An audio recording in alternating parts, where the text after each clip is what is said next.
Bu günlərdə 19 yaşlı gənclə dəm qazından zəhərlənən 14 yaşlı Təranə Bəkirovanın adı ətrafında müzakirələr davam edir.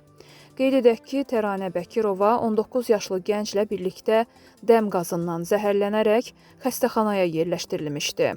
Amma qız orada tibbi xidmət almaqdan imtina etmişdi. Hadisədən sonra qızın aqibəti ilə bağlı heç bir məlumat yoxdur. Hətta anası mediaya açıqlamasında qızın ötən ildən evi tərk etdiyini, harada olmasından xəbərsiz olduğunu və dəfələrlə evdən qaçdığını dilə gətirərək bir növ azyaşlını dövlətə həvalə etmişdi. Hazırda Təranə Bəkirovanın taleyi ilə bağlı qeyri-müəyyənlik davam edir. O hələ də hər hansı sığınacağa və ya sosial müdafiə müəssisəsinə yerləşdirilməyib.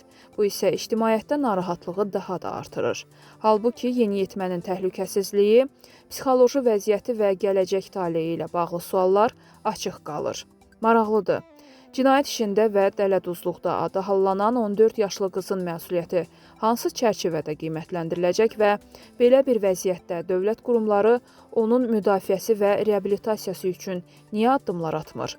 Məsələ ilə bağlı Ailə, Qadın və Uşaq Problemləri üzrə Dövlət Komitəsi bizim medianın sorğusuna məsələ ilə bağlı araşdırma aparılır cavabı ilə kifayətlənib.